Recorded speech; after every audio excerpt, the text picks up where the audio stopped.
Super star Mahesh Babu గురించి ఎవరికి స్పెషల్గా ఇంట్రడక్షన్స్ చేయాల్సిన అవసరం లేదు. ఇప్పటి వరకు రీజనల్ హీరోగా ఉండిపోయిన ఈ స్టార్ ఏకంగా ఒకేసారి పాన్ వరల్డ్ హీరో కాబోతున్నాడు. దర్శకధీరుడు రాజమౌళి సినిమాతో మహేష్ బాబు ఈ అరుదైన ఘనత సాధించబోతున్నాడు. వీళ్ళ కాంబోలో రాబోతున్న సినిమాపై ఇప్పటికే భారీ అంచనాలు ఉన్నాయి. ఈ సినిమా బడ్జెట్టే 1000 కోట్లు అని వస్తున్న వార్తలు ఫ్యాన్స్లో అంచనాలను ఆకాశానికి ఎత్తేస్తున్నాయి. అంతేకాకుండా ఇప్పుడు ఈ మూవీకి సంబంధించి మరో క్రేజీ విషయం అయితే వైరల్ అవుతుంది. అదేంటంటే రాజమౌళితో తీయబోతున్న చిత్రానికి మహేష్కి అసలు రెమ్యూనరేషనే లేదంట. మహేష్ బాబు సినిమా అంటే మినిమం గ్యారంటీ ఉంటుంది అనడంలో ఎలాంటి సందేహం లేదు.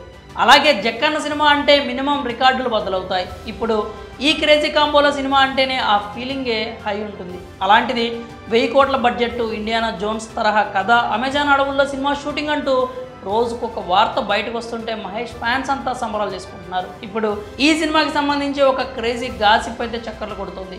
అది వింటే ఫ్యాన్స్ మరింత ఖుషి అయిపోతారు. అసలు విషయం ఏంటంటే రాజమౌళితో సినిమాకి మహేష్ ఎలాంటి రెమ్యూనరేషన్ తీసుకోవట్లేదట. ఒక్క రూపాయి కూడా పారితోషికం అందుకోవడం లేదని తెలుస్తోంది. నిజానికి ఈ సినిమాకి సంబంధించిన బడ్జెట్, ఆర్థిక లావాదేవీలన్నీ రాజమౌళినే స్వయంగా చూసుకుంటున్నట్లు తెలుస్తోంది. జక్కన్నే ఈ సినిమాకి మహేష్ని రెమ్యూనరేషన్ కాకుండా పార్ట్నర్ని చేసే ఆలోచనలో ఉన్నట్లు తెలుస్తోంది.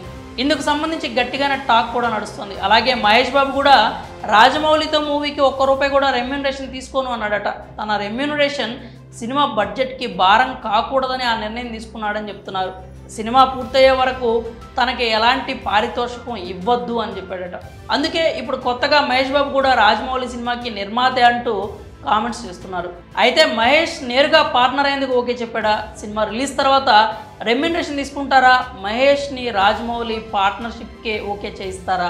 వంటి ప్రశ్నలకు సమాధానం కావాలంటే ఇంకా కొన్ని రోజులైతే ఆగాల్సిందే. ఇక సినిమా షూటింగ్ విషయానికి వస్తే మహేష్ డేట్స్ను జక్కన్న కనీసం 1 ఏడాది నుంచి 2 ఏళ్ల పాటు బ్లాక్ చేయాలని భావిస్తున్నాడట.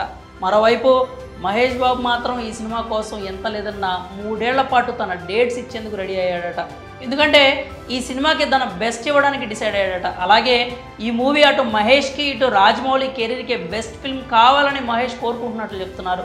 రాజమౌళి సినిమాకి మహేష్ ఒక్క రూపాయి కూడా రెమ్యూనరేషన్ తీసుకోవట్లేదంటూ వస్తున్న వార్తలపై మీరేమనుకుంటున్నారో మీ అభిప్రాయాలని కామెంట్స్ రూపంలో తెలియజేయండి.